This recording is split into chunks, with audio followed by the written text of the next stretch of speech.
खिलाड़ियों के एजेंट के साथ शराकतदारी का इल्जाम। कौमी क्रिकेट टीम के चीफ सेलेक्टर इंजमामुल हक दिलबर्दाश्ता होकर मुस्ताफी हो गए।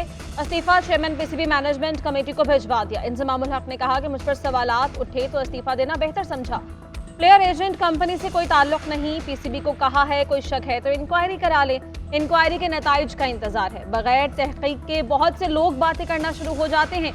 जब ऐसे इल्जामात लगते हैं तो दुख होता है। इंजमामुल हक पर बरतानिया में प्लेयर एजेंट तलहा रहमानी के साथ पार्टनरशिप, बरतानिया की कंपनी याजू में शेयर होल्डिंग और प्रॉफिट शेयरिंग के इल्जामात लगाए गए।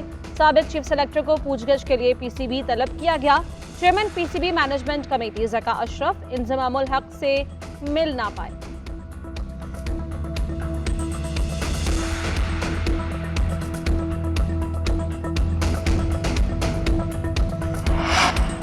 इंजमामुल हक के खिलाफ इल्जामात। पीसीबी ने तहकीकात के लिए 5 रुकनी फैक्ट फाइंडिंग कमेटी बना दी। कमेटी इंक्वायरी मुकम्मल करके रिपोर्ट बोर्ड को पेश करेगी। कमेटी में anti corruption and vigilance unit के colonel Khalid, colonel Akhtar, director media Aaliya Rashid शामिल, लीगल डिपार्टमेंट के नुमाइंदे और ऑडिटर फाइनेंस भी कमेटी का हिस्सा। Chairman PCB management committee Zaka Ashraf कहते हैं कमेटी मुफादात के टकराव की तहकीकात करेगी। दफ्तर में मौजूद ही नहीं था तो इंजमाम से कैसे मुलाकात करता। इंजमामुल हक जब भी चाहें मुझसे मिल सकते हैं। खिलाड़ियों को 3 साल के लिए नेक नियति से कॉन्ट्रैक्ट दिया, ताहाल खिलाड़ियों ने दस्तखत नहीं किए। दस्तखत होते ही क्रिकेटर्स को अदायगियां कर दी जाएंगी।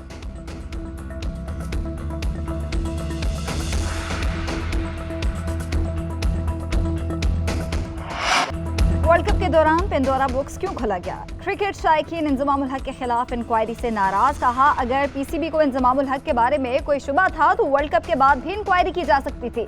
पीसीबी में तब्दीलियों से क्रिकेट टीम पर मजीद बुरा असर पड़ेगा। साबिक क्रिकेटर भी क्रिकेट बोर्ड के फैसले से हैरान। मुश्ताक अहमद का कहना है कि कमेटी की तहकीकात में दूध का दूध पानी का पानी हो जाएगा।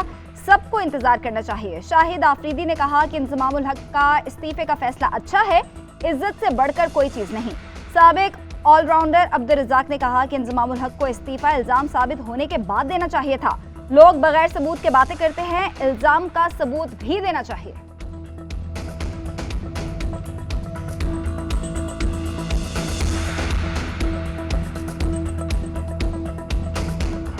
KP and Punjab's election was prior to our coming, and I can only refer to that there is an article which is 254 in Constitution also, and that says that if something is late, does not make it unconstitutional.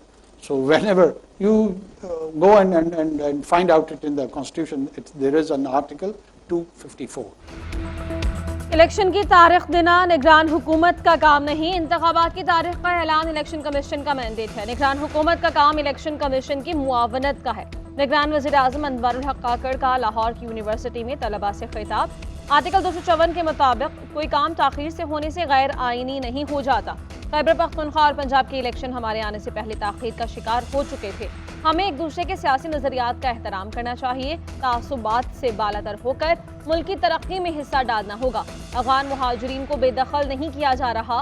गैर कानूनी मुक़ीम लोगों को पाकिस्तान छोड़ने का कहा गया है।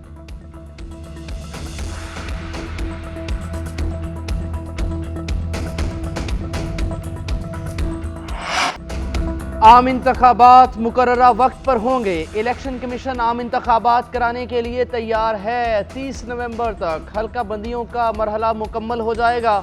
Chief election commissioner की पंजाब की ब्यूरोक्रेसी के इजलास में गुफ्तगू। कहा निगरान पंजाब हुकूमत को फ्री एंड फेयर इलेक्शन के लिए मुकम्मल सपोर्ट करेंगे। सब ने मिलकर मुनसिफाना और शफाफ इलेक्शन को यकीनी बनाना है। चीफ इलेक्शन कमिश्नर की ज़ेर सदारत पंजाब की ब्यूरोक्रेसी का इजलास।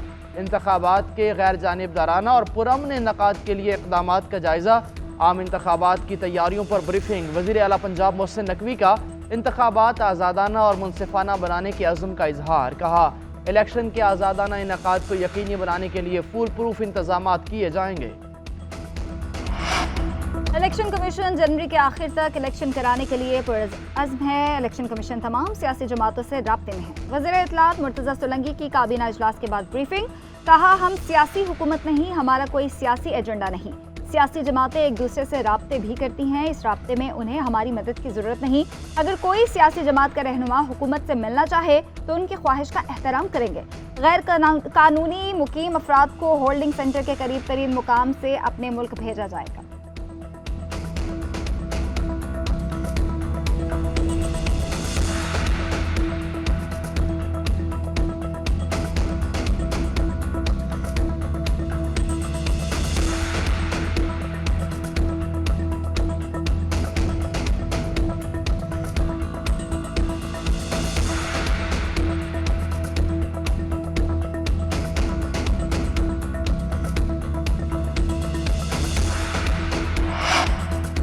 वफाकी काबीना के इजलास में अहम फैसले, गैस की कीमतों में इजाफे का फैसला रोक दिया गया। काबीना ने गैस की कीमतों में इजाफे पर मजीद गौर करने की हिदायत कर दी। पाकिस्तान स्टील मिल्स को निजकारी प्रोग्राम से निकालने की मंजूरी।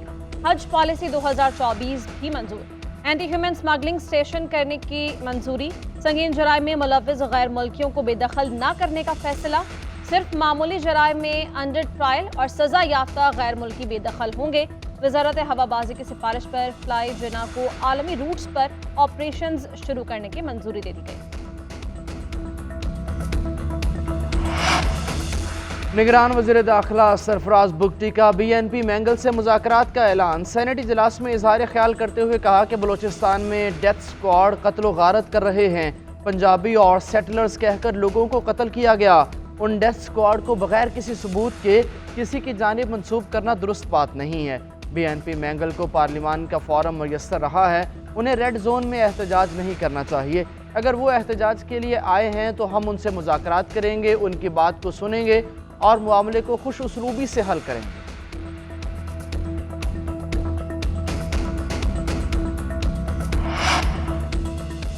अदलिया कानून साजी का उस वक्त जायजा ले सकती है जब वो इंसानी हुकूक से मुतसादिम हो। सुप्रीम कोर्ट के जज जस्टिस मंसूर अली शाह ने नैब तरमीम केस में इख्तलाफी नोट जारी कर दिया। 27 सफ़ात पर मुश्तमिल इख्तलाफी नोट में लिखा कि कानून साजों का मुफाद सामने रखकर कानून साजी जांचना पार्लियामेंट और जमहूरियत को नीचा दिखाने के मुतरादिफ है। दरख्वास्त गुजार नैब तरमीम को अवामी मुफाद के बरक्स साबित करने में नाकाम रहा। मैं आइन के आर्टिकल 182 के तहत दरख्वास्त को मेरिट्स के बगैर होने की वजह से खारिज करता हूँ।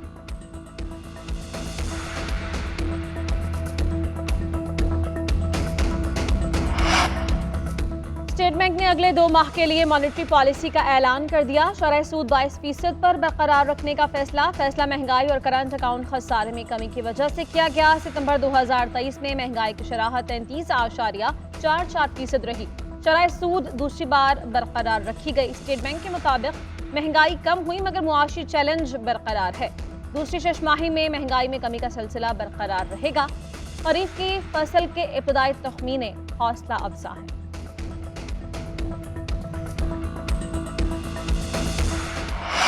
पाकिस्तान का फ़लस्तीनियों से इजहारी यकजहती। गजा के हॉस्पिटल पर इसराइली हमले के खिलाफ सेनेट में करारदाद मंजूर।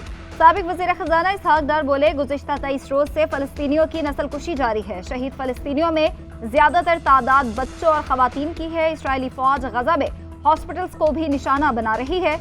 इसराइली फ़ौज ने गजा में खाने पीने की अशिया और ईंधन की सप्लाई बंद कर दी। फ़लस्तीन में जिस तरह बर्बरियत हो रही है वो हमारे लिए लम्हा फ़िक्रिया है। इस जुल्म के खिलाफ OIC, अक़वाम मुत्तहिदा और दीगर फोरम्स पर बात करनी चाहिए।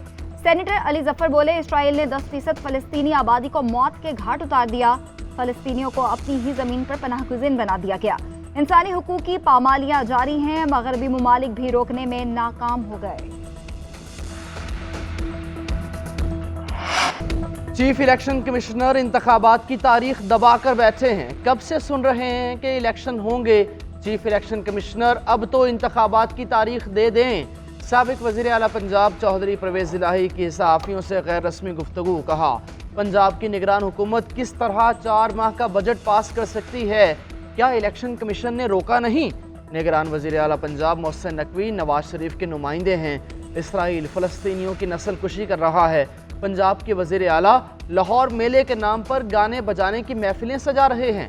उधर लाहौर के जुडिशल मजिस्ट्रेट का परवेज़ इलाही को जुडिशल रिमांड पर जेल भेजने का हुक्म। गैर कानूनी भर्तियों के केस में मजीद जिस्मानी रिमांड की एंटी करप्शन की इस्तदा मुस्तरद। 9 मई घटिया प्रोग्राम था। बुरे लोगों का किया हुआ बुरा काम था। खुदा को गवाह बनाकर कहता हूँ, हमारे साथ कोई ज्यादती नहीं हुई। शेख रशीद कहते हैं कि आइंदा इलेक्शन पीडीएम के खिलाफ लड़ूंगा। हमारी गिरफ्तारी मतलूब है तो फोन करें, मैं आ जाऊंगा। पकड़ा गया तो जेल के अंदर से भी दोनों सीट्स पर इलेक्शन लड़ूंगा। पाक फौज के साथ शाना बशाना खड़े हैं जनरल आसिम मुनीर, हमारे सरदार हैं। नदीम अंजुम की बहुत खिदमत हैं। लाहौर हाईकोर्ट रावलपिंडी बेंच ने लाल हवेली डीसील करने का हुक्म दे दिया।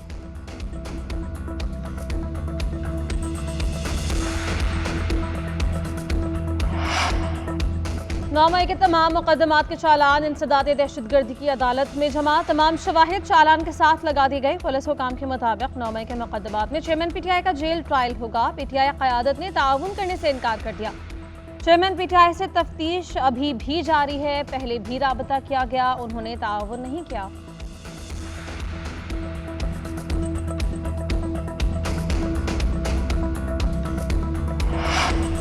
केपी में कोरोना वबा के दौरान सामान की खरीदारी में मुबैना खुर्द बुर्द। नैब केपी ने साबिक वज़ीर सेहत तैमूर सलीम झगड़ा को कल तलब कर लिया। महकमा सेहत के मुतल्लिका हुकाम को भी नोटिस जारी। नोटिस के मुताबिक कोरोना सामान की खरीदारी में KPRA रूल्स और दीगर कवायद की खिलाफ वर्जी की गई।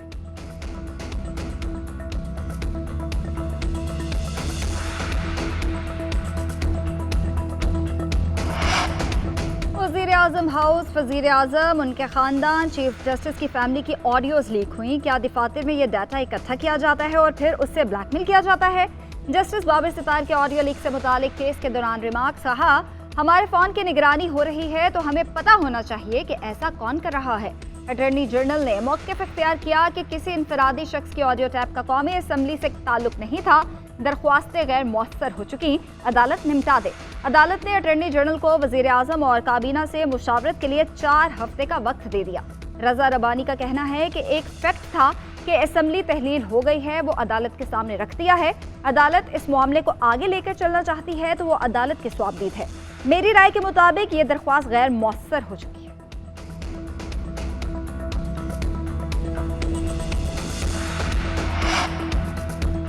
गैर मुल्की अफगान खानदानों के इनखला में तेजी। डेडलाइन में एक दिन बाकी रह गया। तुर्खम बॉर्डर पर रश ज्यादा होने के बायस अफगान पनाह गुज़ीरों की लंडी कोतल कैंप आमद शुरू। कैंप में उन खानदानों की डाटा इकट्ठा किया जाएगा। 31 अक्टूबर की डेडलाइन में कोई तोसी नहीं होगी। जायदादें जब्त रिपोर्ट किया जाएगा। मैपिंग, जियो फेंसिंग के जरिए मशकूक अफराद की निशानदही कर ली गई। अफगान बाशिंदों की रजाकाराना वापसी भी जारी। गुज़श्ता रोज़ भी 6382 अफराद अफगानिस्तान वापस चले गए। अब तक 92,928 अफगान बाशिंदों की वापसी हो चुकी है।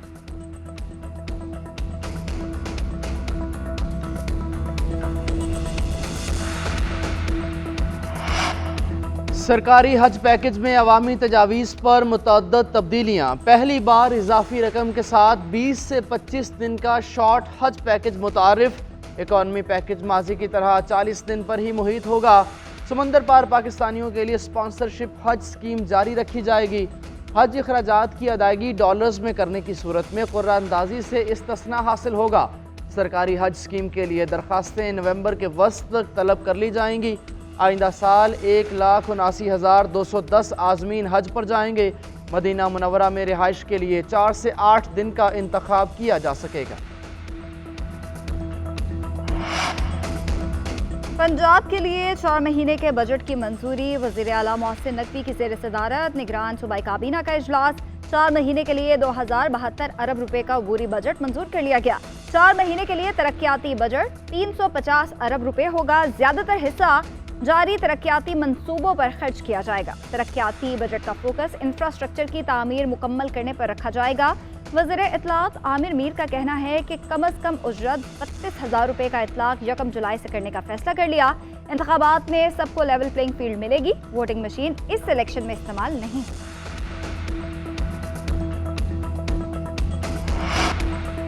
पीपल्स पार्टी अवाम की सियासत करती है। हमारी ताकत अवाम का हम पर एतमाद है। पीपल्स पार्टी भरपूर तैयारी के साथ इंतखाबात में हिस्सा लेगी। साबिक सदर आसिफ अली जरदारी की नवाबशाह में पार्टी कारकुनों से गुफ्तगू। कहा, पीपल्स पार्टी के जयाले भुट्टोइज्म के नजरिए से जुड़े हैं। साबिक सदर ने कारकुनों की तजावीज़ को बगौर सुना।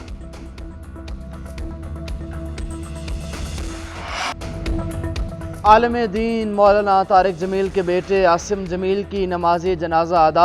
आबाई गांव रईसाबाद तुलंबा में मौलाना तारिक जमील ने नमाज जनाजा पढ़ाई। अमीर जमात इस्लामी सिराजुल हक समेत सियासी और मजहबी रहनुमाओं अकीदतमंदों की शिरकत। नमाज जनाजा के मौके पर रिक्कत आमेज़ मनाजिर। मौलाना तारिक जमील ने खिताब में कहा कि जवान बेटे का सदमा बहुत बड़ा सदमा है। मेरा बेटा बहुत नेक और प्यारा था। हम अल्लाह की रज़ा पर राज़ी हैं। हमें पता है ज़िंदगी का धागा एक दिन टूटेगा। यूसुफ जमील ने कहा, हमारे ख़ानदान से किसी से दुश्मनी नहीं। आसिम जमील के कत्ल की खबर में कोई सदाकत नहीं। आसिम बचपन से डिप्रेशन का मरीज़ था। गुज़श्ता रोज़ गार्ड से पिस्टल लेकर खुद को गोली मार